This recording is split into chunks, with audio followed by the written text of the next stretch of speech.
Muito obrigada, Keila. Boa tarde a todos. É um prazer enorme estar aqui com vocês. Parabéns aos organizadores deste evento. Eu acho que não é à toa que a gente está aqui, né, discutindo o tema das doenças cardiovasculares no Brasil e as necessidades de atenção, de prevenção a essa doença. Eu sou da OPAS, eu sou a coordenadora da área de determinantes da saúde, doenças crônicas não transmissíveis e saúde mental. A minha apresentação ela vai ser bem na área da saúde pública, bem na área da prevenção e do controle dessas doenças crônicas não transmissíveis, com foco na doenças cardiovasculares. E eu peço desculpas desde já, que eu vou ter que sair logo após minha fala por um outro compromisso que eu tenho, mas estou à disposição de vocês para perguntas e para expandir esse debate tão importante de inovação com relação ao tema das doenças cardiovasculares. Existe muita inovação na prevenção e no rastreamento também, e eu acho que é essa discussão que a gente também precisa evoluir e avançar, não só aqui no Brasil, mas também como na região. Vamos lá, então.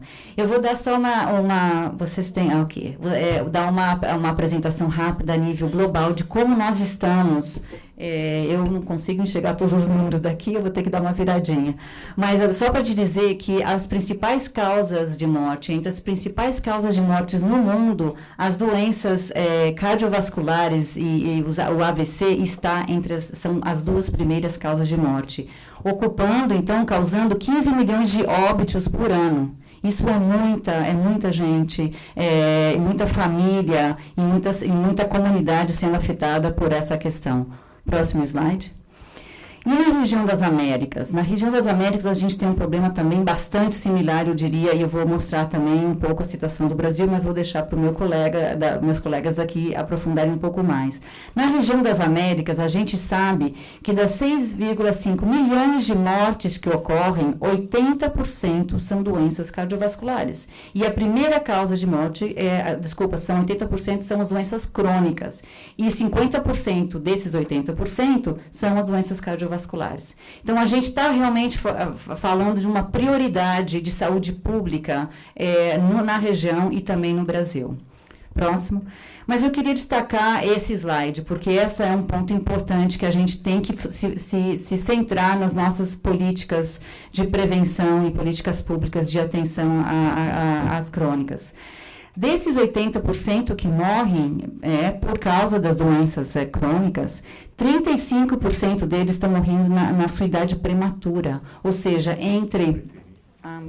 obrigada, acho que é uma ideia que eu posso me movimentar. 35% deles são pessoas entre 30 a 69 anos. São pessoas que, para a gente que trabalha nessa área, a gente fala que são pessoas na idade produtiva, onde o país está perdendo essas pessoas muito cedo, né, no seu curso de vida. E eles estão morrendo por doenças crônicas, por doenças cardiovasculares. Então, isso é um ponto importante, porque são momentos são intervenções que podem ser feitas antes, no período desde a infância, para a gente poder prevenir essas mortes ocorrerem aos 30 anos de idade, né, por doenças cardiovasculares. E hoje é isso que a gente está vendo. Próximo slide. No Brasil, a situação os números são similares também a nível regional. De todas as mortes de doenças crônicas, que aqui inclui doenças cardiovasculares, a diabetes, o câncer, doenças pulmonares, infecções respiratórias, 84% são nessa idade prematura, que são entre 30 a 69 anos de idade. E esse é o nosso foco, que a gente gostaria de deixar bem claro nesse seminário, que a gente gostaria de fortalecer. São essas mortes prematuras que acontecem, que não deveriam acontecer, mas que a gente está escapando das nossas mãos e a gente precisa dar atenção. As doenças cardiovasculares, cardíacas, isquêmicas aqui no Brasil, são a primeira causa de morte em mulheres e em homens na idade de 40 a 59 anos.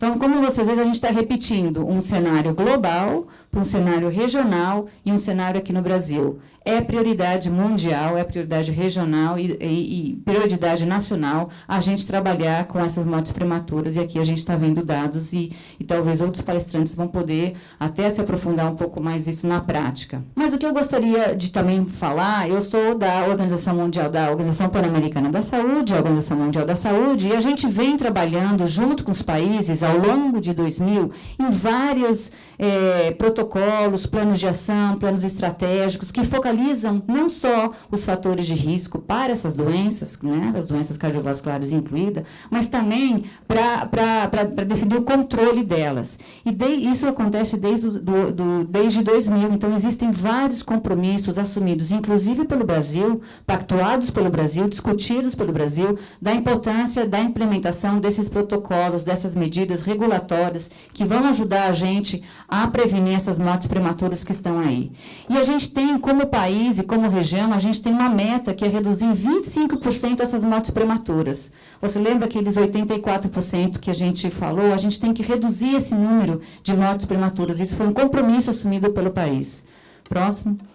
Agora eu queria mostrar uns números, e esses números são gigantescos, mas um estudo feito pela Fórum Mundial, o Fórum Econômico Mundial e também a Universidade de Harvard, ele diz que se os governos não tomarem nenhuma providência, né, não puserem essas doenças crônicas como prioridade, não tomarem as providências na prevenção e no controle, nos próximos 15 anos, os governos, o mundo vai ter um gasto de 7 trilhões de dólares. De gastos diretos e indiretos, pelas perdas dessas pessoas, pelo custo que essas doenças elas causam para o sistema de saúde, para o sistema econômico de um país. Mas o contrário também é interessante. Eles dizem que se o governo tomasse uma medida, né, de controle e de prevenção e controle dessas doenças, com um investimento de $1 ou $3 por pessoa, eles poderiam resolver muitos dos problemas e poderiam prevenir muitas dessas mortes, e a gente vai falar disso.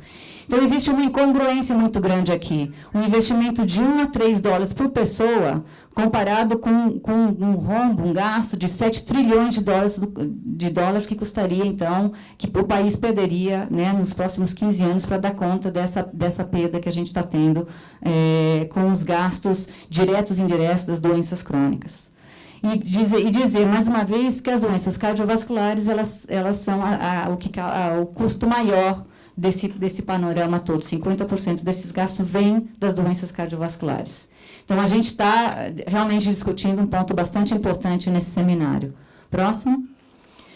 Agora, quando a gente fala de prevenção, quando a gente fala de mortes prematuras, quando a gente fala que essas doenças são preveníveis, elas podem ser preveníveis, principalmente nesse grupo, né, de 30 a 69 anos, a gente retarda um pouco o desenvolvimento dessas doenças, porque o que a gente quer fazer na saúde pública? A gente quer tentar estender o período de vida saudável das pessoas. E, para isso, elas têm que ter uma vida mais saudável, tem que ter ambientes onde elas vivem que sejam mais saudáveis, que propiciem a elas ter esses hábitos alimentares, vamos dizer, né, saudáveis.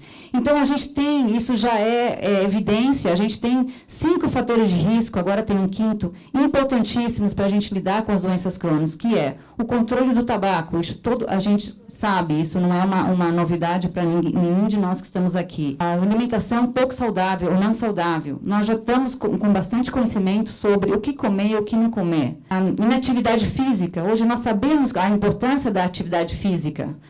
E a questão do uso abusivo do álcool, a gente já sabe, a gente tem evidências hoje de como o uso abusivo do álcool, ele está causando uma série de problemas de saúde, inclusive, né, doenças cardiovasculares.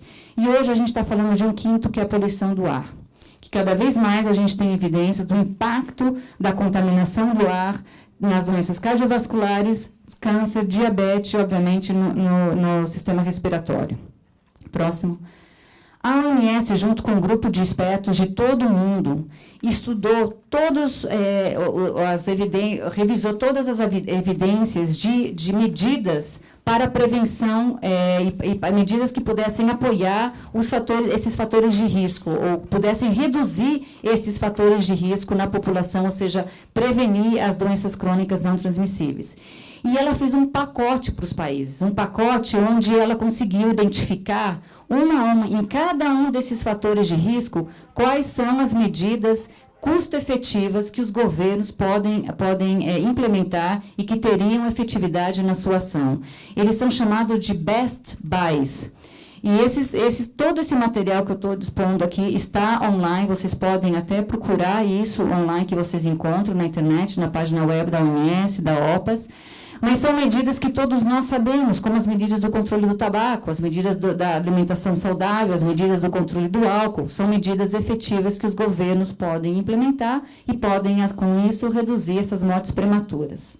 Agora um estudo sobre essa implementação. Então, aí vem, bom, quanto me custaria, o governo pode falar, quanto custa isso? O que eu tenho que investir para eu poder ter um resultado? Então, teve estimativas, isso em números mundiais, teve estimativa, e se diz que, implementando essas medidas de prevenção e controle das doenças crônicas, né, dos best buys, por exemplo, se poderia prevenir 17 milhões de casos de doenças isquêmicas cardiovasculares. Então, a gente já tem estudos que, já olhando esse pacote, já consegue estimar uma prevenção de uma determinada doença. Então, aqui é só para a gente reforçar que hoje a gente tem informação do que funciona e o que não funciona. O que funciona, que é o custo efetivo, que realmente vai dar um retorno para o governo.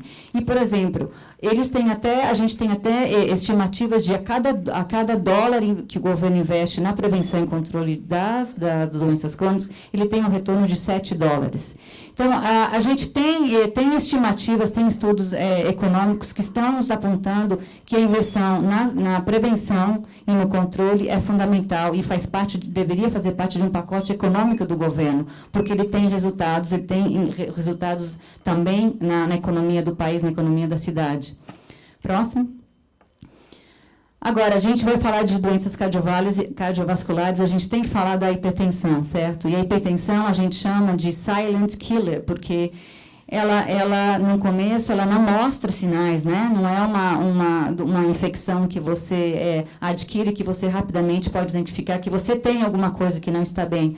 A hipertensão, ela é diferente e a gente deixa passar muitas pessoas com hipertensão sem ser controladas, sem ser tratadas, sem ser acompanhadas. Próximo.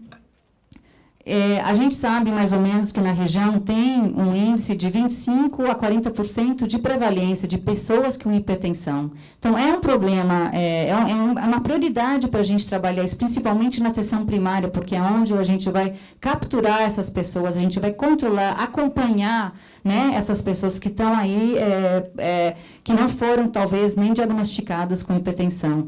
Na semana passada, a gente comemorou o Dia Mundial da Hipertensão. Eu não sei se vocês acompanharam a mídia social, mas teve um movimento de mídia social a nível mundial até, e dizendo, conheça seu número, né? Vá buscar, faz o seu check-up, checa para você ver como você está, porque esse é o maior problema que a gente encontra na saúde pública quando a gente trabalha essa questão da hipertensão. Próximo. E aqui também, eu já estou quase terminando, alguns slides, alguns exemplos que mostram que estudos que a gente está fazendo a nível regional, a gente vê que na América Latina e Caribe, 24% das mortes das pessoas entre 50 e 69 anos são causadas por cardiopatia isquêmica. E que dessas pessoas que tiveram essa condição, 60% são atribuídas à hipertensão. Então, a gente começa a desmembrar esses dados e começa a entender aonde vem a prioridade, aonde a gente deveria estar trabalhando. Então, aqui a gente deveria estar trabalhando a hipertensão na atenção primária, porque aí é onde a gente consegue acompanhar a maioria a população, a comunidade. Esse é uma realidade, mas aqui é uma realidade já comprovada com 2 estudos diferentes que fizeram.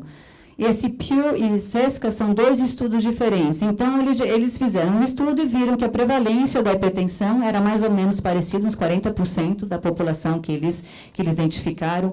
Desses 40%, 57% ou 52% tinham a consciência que eles tinham hipertensão. Desses 57% ou 62%, somente a metade foi para tratamento. Então, aí vem a atenção primária, né? Vamos fazer um trabalho ativo aqui. Desses 52%, ou 50% aproximadamente, que foi o tratamento, somente 20%, né, o 18,8%, 21,5%, tinha controle. O resto se perdeu. Essa perda, né, esses outros restantes que nunca foram a tratamento, nunca foram no controle, que são aqueles que vão estar sofrendo um AVC, vão ter um problema mais para frente na sua vida, porque você não tem o controle da hipertensão, uma coisa bastante simples de se fazer. A OMS, junto com vários outros parceiros, também elaborou um pacote de intervenção, né, que vai desde a intervenção de políticas públicas para a prevenção das doenças cardiovasculares, hipertensão, etc., que vem desde a questão do controle do tabaco, até protocolos mais clínicos para serem implementados na atenção primária para lidar com a questão de doenças cardiovasculares.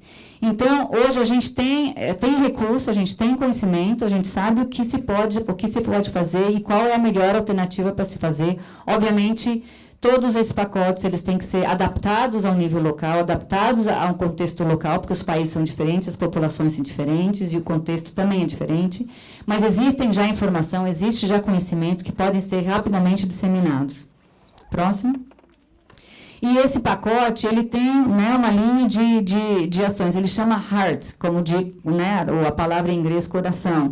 Ele trabalha o estilo de vida, ele trabalha as evidências, ele trabalha os protocolos clínicos, ele trabalha a forma de fazer o risco do paciente, ele trabalha o grupo de atenção, que seja um grupo de atenção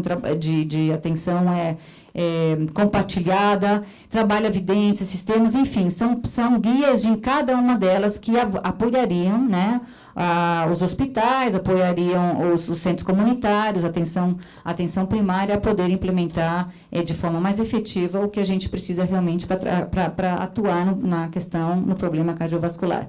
E aqui é só um exemplo de que essas medidas, elas não são só a nível federal, né? A gente está no contexto federal, a gente está trabalhando no federal, mas elas são medidas implementadas a nível estadual e todas elas municipal.